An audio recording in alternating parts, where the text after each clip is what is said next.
UP में भाजपा की टूट से कांग्रेस खेमे में खुशी है। ट्विटर हैंडल #MP कांग्रेस नाम से ट्वीट है। सोशल मीडिया पर कांग्रेस नेता चुटकी ले रहे हैं। चुनाव से पूर्व भाजपा के मंत्री विधायकों ने सपा ज्वाइन की। कांग्रेस के खुद के नेता सपा बसपा में जा रहे हैं, लेकिन उसका गम नहीं है। भाजपा के नेताओं के टूटने के सिलसिले में कांग्रेस नेता जश्न मना रहे हैं। कांग्रेस ने तो अवतार सिंह भड़ाना को सपा द्वारा टिकट देने पर भी आपत्ति नहीं जताई और खुद के नहीं सपा द्वारा भाजपा को मात देने की आशंकाओं पर अब कांग्रेस यूपी में जश्न मना रही है। तो जिस तरह से यहाँ यूपी में भाजपा की टूट है, उससे कांग्रेस खेमे में खुशी नजर आ रही है। ट्विटर हैंडल #MP कांग्रेस नाम से ये ट्वीट है। सोशल मीडिया पर कांग्रेस नेता अब चुटकी ले रहे हैं। चुनाव से पूर्व भाजपा के मंत्री विधायकों ने सपा ज्वाइन की और कांग्रेस के खुद के नेता सपा बसपा में जा रहे हैं, लेकिन उसका कोई गम नहीं है। भाजपा के नेताओं के टूटने के सिलसिले में कांग्रेस नेता जश्न मना रहे हैं। कांग्रेस ने तो अवतार सिंह भड़ाना को सपा द्वारा टिकट देने पर भी आपत्ति नहीं जताई और खुद के ही सपा द्वारा भाजपा को मात देने की आशंकाओं पर जश्न मना रही है।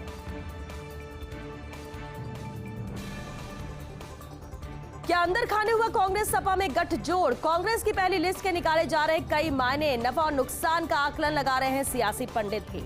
ब्राह्मण, ठाकुर, वैश्य, सिखों के साथ भूमिहार कायस्थ को मौका दिया गया है, क्योंकि कांग्रेस भाजपा के स्कोर वोट बैंक में थोड़ी सी सेंध लगाती है, तो इसका सीधा फायदा कांग्रेस के बजाय समाजवादी पार्टी को होगा। महिलाओं वाला फॉर्मूला रहा हिट, तो इसका भी नुकसान भाजपा को ही होगा। तो ऐसे में ये सवाल जरूर उठ रहा है कि क्या अंदर खाने कांग्रेस सपा में किस तरह का कोई गठजोड़ हुआ है, क्योंकि जो सूची सामने आई है, कांग्रेस की जो पहली लिस्ट सामने आई है, उससे यही मायने निकाले जा रहे हैं। नफा और नुकसान का आकलन सियासी पंडित लगा रहे हैं। ब्राह्मण, ठाकुर, वैश्य, सिखों के साथ भूमिहार और कायस्थ को भी यहां पर मौका दिया गया है। इस सूची में यही नजर आता है, क्योंकि कांग्रेस भाजपा के स्कोर वोट बैंक में थोड़ी सी सेंध लगाती है। इसका सीधा फायदा कांग्रेस के बजाय समाजवादी पार्टी का होगा। महिलाओं वाला फॉर्मूला अगर हिट रहा तो इसका भी नुकसान भाजपा को ही होगा। सपा की पहली लिस्ट पर भाजपा का निशाना। मुस्लिम उम्मीदवारों के बहाने सपा के खिलाफ बना रही माहौल। सोशल मीडिया पर मुस्लिम उम्मीदवारों पर भाजपा नेताओं ने राजनीति शुरू की है, क्योंकि सपा ने पहले 10 नामों की लिस्ट में 7 मुस्लिम उम्मीदवारों को टिकट दिया। सपा ने ही जाने अनजाने में भाजपा नेताओं को माहौल बनाने का मौका दे दिया है। 10 के बजाय पहले चरण में पूरी 58 सीटों पर ही करनी चाहिए थी नाम की घोषणा, और अब भाजपा नेता इसका जोर शोर से सांप्रदायिक ध्रुवीकरण के लिए इस्तेमाल कर रहे हैं और भाजपा ने मुस्लिम उम्मीदवारों की शुरू कर दी है प्रोफाइलिंग। पंजाब और उत्तराखंड में क्या फर्क है? आप संयोजक केजरीवाल की दोनों राज्यों में अलग स्ट्रैटेजी है।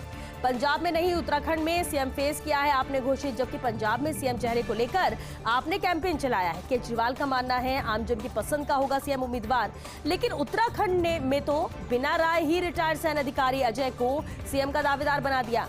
और पंजाब की जनता ने अगर किसी गैर सिख पर लगा दी मुहर, तो फिर क्या होगा, ये बेहद अहम सवाल है। और इसलिए पंजाब और उत्तराखंड दोनों में ये फर्क साफ नजर आता है और दोनों ही राज्यों में आम आदमी पार्टी की स्ट्रैटेजी अलग अलग है। अरविंद केजरीवाल की स्ट्रैटेजी अलग अलग है। जहां उत्तराखंड में तो सीएम फेस घोषित कर दिया गया, लेकिन पंजाब के लिए ऐसा नहीं किया गया है। पंजाब के लिए अलग स्ट्रैटेजी है। यहाँ जनता की राय मांगी जा रही है और जिस पर मुहर लगेगी, जिस नाम पर ज्यादा बहुमत होगा, उसे ही सीएम फेस बनाया जाएगा।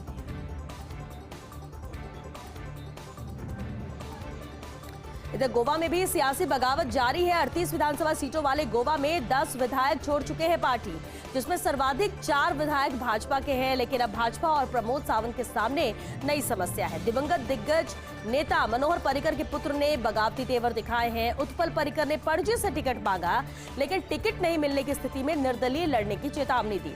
ऐसे में भाजपा अब उत्पल को मनाने की यहाँ पर कोशिश कर रही है। तो लगातार कोशिश जारी है मनाने की, लेकिन गोवा में भी कहीं ना कहीं सियासी बगावत जारी है। 38 विधानसभा सीटों वाले गोवा में 10 विधायक छोड़ चुके हैं पार्टी, जिसमें सर्वाधिक 4 विधायक भाजपा के हैं। लेकिन अब भाजपा और प्रमोद सावंत के सामने अब नई समस्या सामने खड़ी है। दिवंगत दिग्गज नेता मनोहर पर्रिकर के पुत्र ने बगावती तेवर दिखाए हैं। उत्पल पर्रिकर ने पणजी से टिकट मांगा, लेकिन टिकट नहीं मिलने की स्थिति में निर्दलीय लड़ने की चेतावनी दी। अब ऐसे में भाजपा पूरी कोशिश कर रही है कि उत्पल को मनाया जाए। अलवर पीड़िता मामले पर सीएम गहलोत का बयान, दुष्कर्म की बात से परिवार वालों पर क्या बीतती है इसकी चिंता किए बगैर अलवर के विमंदित बालिका प्रकरण में बीजेपी द्वारा राजनीतिक रोटियां सेकने के लिए ऐसा घिनौना प्रचार किया जा रहा है जो बेहद निंदनीय है। राज्य की पुलिस मामले की स्वतंत्र एवं निष्पक्ष जांच कर रही है। यदि फिर भी परिजन किसी विशिष्ट अधिकारी या सीआईडी क्राइम ब्रांच, एसओजी या सीबीआई से इस मामले की जांच करवाना चाहेंगे तो प्रदेश सरकार इसके लिए भी तैयार है। सरकार की नीयत स्पष्ट है कि इस मामले में स्वतंत्र अनुसंधान हो एवं इस घटना की वास्तविकता सामने आए।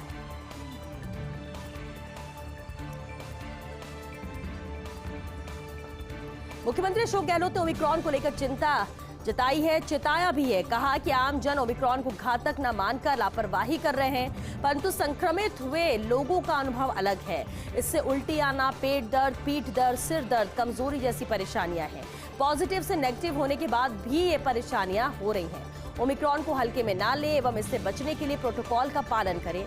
मास्क लगाएं एवं वैक्सीन की दोनों डोज अवश्य लगवाएं। भारत सरकार के प्रोटोकॉल के अनुसार प्रिकॉशन डोज लगवाने में भी हिचकिचाए नहीं, ये बार बार चिता रहे हैं मुख्यमंत्री अशोक गहलोत। जैसा कि लोग, उनका कहना भी है और लोग मान रहे हैं ऐसा, ओमिक्रॉन को घातक न मानकर लापरवाही कर रहे हैं। सीएम ने कहा परंतु संक्रमित हुए लोगों का अनुभव अलग है। इससे उल्टी आना, पेट दर्द, पीठ दर्द, सिर दर्द या कमजोरी जैसी परेशानियां हो रही हैं।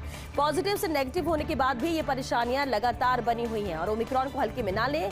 इससे बचने के लिए प्रोटोकॉल का पालन करें, मास्क लगाएं एवं वैक्सीन की दोनों डोज अवश्य लगवाएं।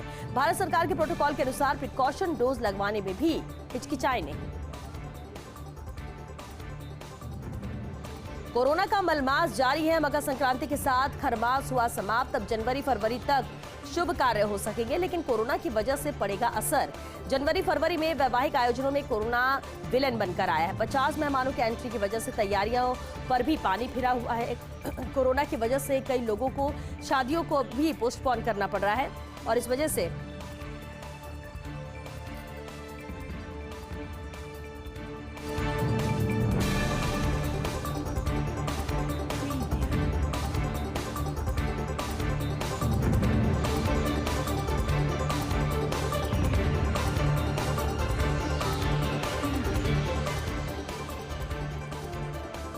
जनवरी फरवरी में वैवाहिक आयोजनों में कोरोना विलेन बनकर आया है। 50 मेहमानों की एंट्री की वजह से तैयारियों पर भी यहाँ पानी फिरा है।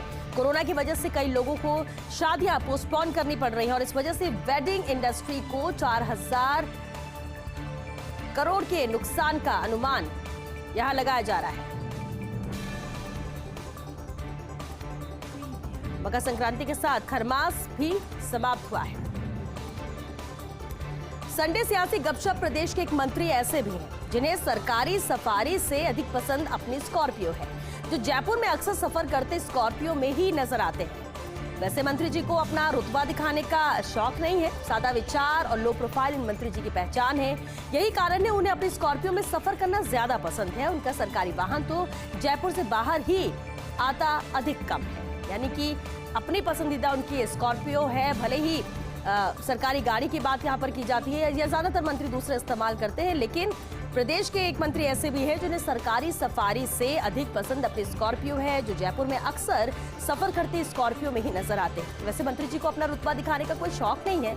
सादा विचार और लो प्रोफाइल इन मंत्री जी की यही पहचान है और यही कारण है कि उन्हें अपनी स्कॉर्पियो में सफर करना ज्यादा पसंद है। उनका सरकारी वाहन तो जयपुर से बाहर ही कब आता है। कोरोना काल में दुगने हो गए विदेश जाने वाले छात्र। 2019 में 5,89,000 बच्चे विदेश में पढ़ते थे, लेकिन 2021 में 11,33,000 ये संख्या हो गई। अमेरिका में 2,11,000, यूएई में 2,19,000 भारतीय छात्र पढ़ रहे हैं। ऑस्ट्रेलिया और न्यूजीलैंड में भारत के 1,25,000 छात्र अध्ययनरत हैं। अभी दुनिया में कुल 99 देशों में भारत के छात्र अध्ययनरत हैं और ये आंकड़ा बढ़ चुका है। 2019 से 2021 की अगर बात की जाए तो इस आंकड़े में इजाफा हुआ है। दुनिया में कुल 99 देश ऐसे हैं जहां भारत के छात्र अध्ययनरत हैं। जयपुर में खुलेगा एनआईए थाना। केंद्रीय वित्त विभाग ने इसे लेकर स्वीकृति दे दी है। जयपुर, भोपाल, पटना, अहमदाबाद सहित 6 जगह खुलेंगे थाने। थाने खुलने से 300 से के करीब नए पद यहां पर सृजित होंगे। आतंकी गतिविधियों पर सीधे तौर पर यहीं से नजर रखी जाएगी। राजस्थान का बड़ा हिस्सा जुड़ा है पाकिस्तान से। प्रदेश में बढ़ी है पिछले कुछ समय से संदिग्ध गतिविधियां भी। स्लीपर सेल्स और आईएसआई के ग्रुपों पर शिकंजा कसा जा सकेगा।